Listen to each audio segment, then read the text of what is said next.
Hey guys, ZSG54 Studios here, and in this video I'll be doing a countdown on my top 10 favorite FNAF characters. The reason why I was doing this is because, for one thing, the first FNAF game has hit its 10th anniversary on August the 8th this year. Another reason why I'm doing this is that I've never done a FNAF related video on this channel for a very long period of time. Anyways, before I start this video, let me give you a brief history on Five Nights at Freddy's.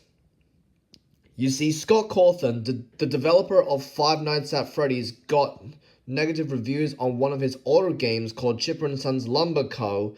because they said that the characters look like animatronics.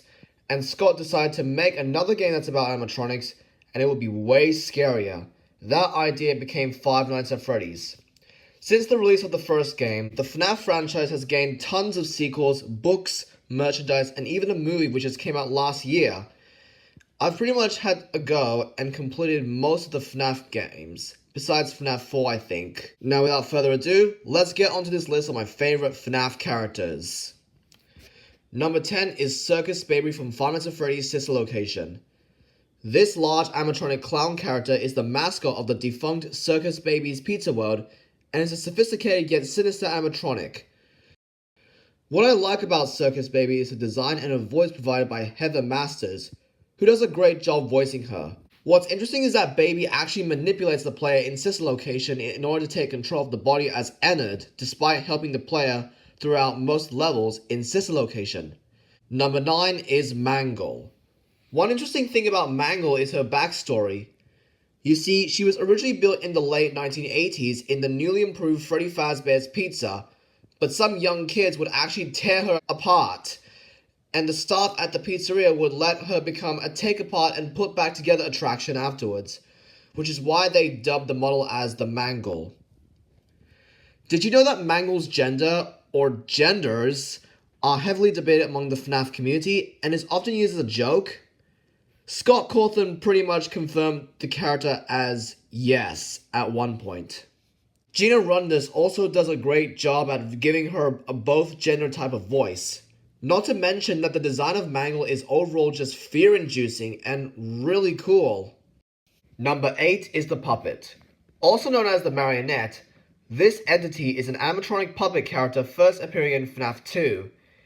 It is possessed by a girl named Charlotte Emily, who was one of the many victims by William Afton, but the soul was later set free afterwards. I also like how, in the minigames of FNAF 2, it protects the souls of the animatronics, which makes me think that it is trying to give them a second life.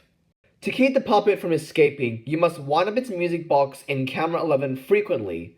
That's how you defend yourself against the puppet in FNAF 2. Number 7 is Montgomery Gator from Security Breach. This large alligator animatronic is one of the band members of the Mega Pizzaplex. He wears a red mohawk, star glasses, and plays a bass while on stage. What I like about Monty is his rock star personality, though he can be a bit savage at times, especially when he has a tendency to break things. Also, I think Cameron Miller does a great job at voicing him, especially when he says things like, "Rock and roll," or "Hey, little guy." Another thing I like about Monty is that he's a reptile, and I'm a fan of reptiles in general. So I think Montgomery deserves a number 7 spot. Number 6 is Golden Freddy. This yellow animatronic bear, despite having unknown origins, plays a prominent role in the FNAF franchise. What I like about Golden Freddy is that he's mysterious.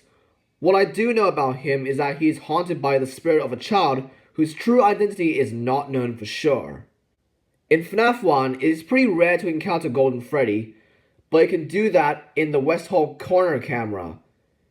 If he does appear, you'll see him in your office, and he'll cause hallucinations to appear. And if you want to continue your night, you must lift up your monitor quickly so he doesn't automatically close it. He also has appeared in several other games like FNAF 2, Ultimate Custom Night, and even Special Delivery, which that game ran up until this year. Number 5 is Roxanne Wolf from Security Breach. Roxy is a self-centered animatronic wolf who wears a punk rock outfit and long grey hair, and carries a green guitar which she plays. She likes to brag about being the best. Roxy pretty much acts as an antagonist in Security Breach, especially when Gregory takes away her eyes in the main game. But in the Ruined DLC, she does care for a girl named Cassie, and does her best to save her from what is called the Mimic. There are times I actually feel sympathy for the character. For instance, I felt bad for her when she was crying after being shattered at Roxy Raceway. I also like her design because it looks pretty.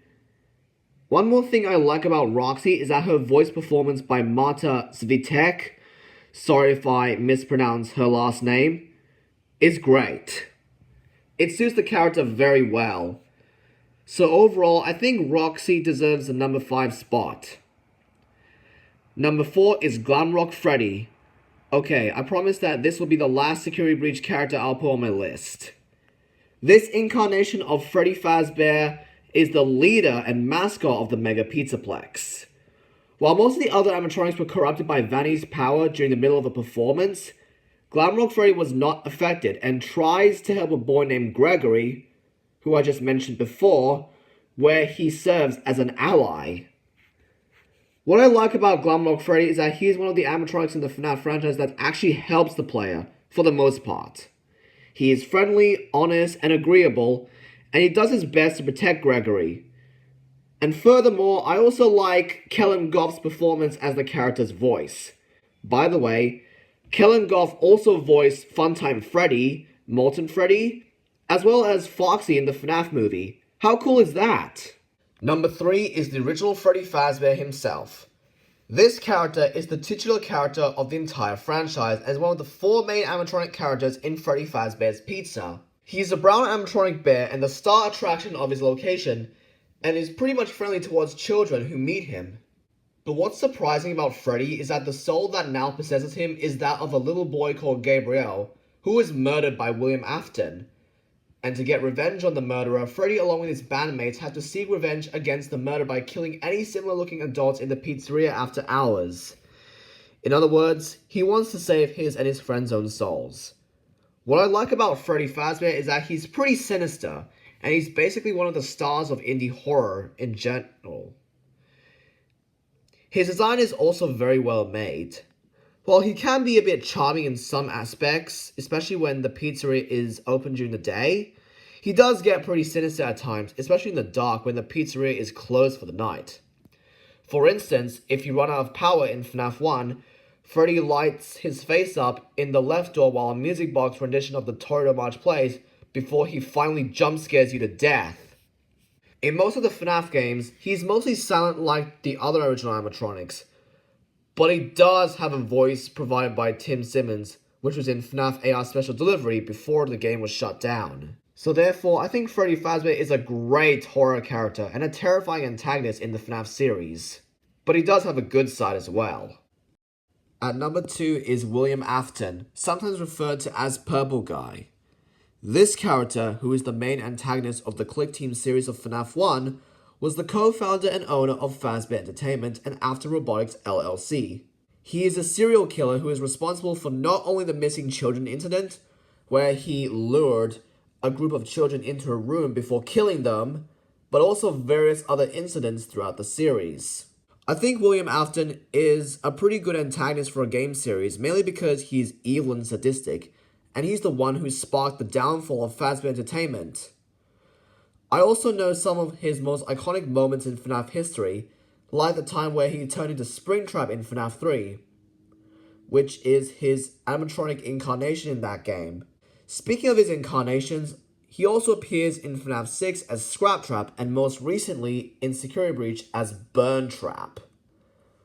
One of the best things I like about Afton is when he says, "I always come back," since he is secretly able to gain immortality.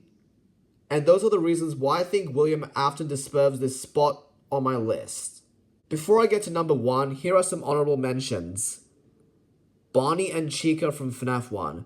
While I do think they are iconic with Freddy, but the reasons why they didn't make it is because they weren't given official voices for some reason. Toy Freddy, Toy Bonnie, and Toy Chica. They would have been on the list, but they didn't make it. And finally, we come to number 1. Foxy the Pirate Fox. I don't know about you, but I think Foxy is one of my favorite scary characters from any indie horror franchise. Foxy is an animatronic pirate fox who once entertained guests in a separate stage in the pizzeria called Pirate's Cove. During the night in FNAF 1, you have to keep checking his curtain from time to time as stated by Phone Guy, so that he doesn't run loose.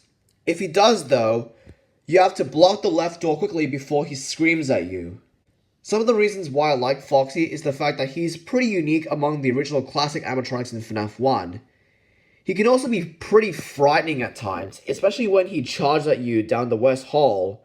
His design is also spot on, and it also looks like he's worn down as well, with the holes in his torso and stuff. I also think Christopher McCullough does a great pirate accent to his voice, which suits the character. So, therefore, I think Foxy deserves the number 1 on my favorite FNAF characters list.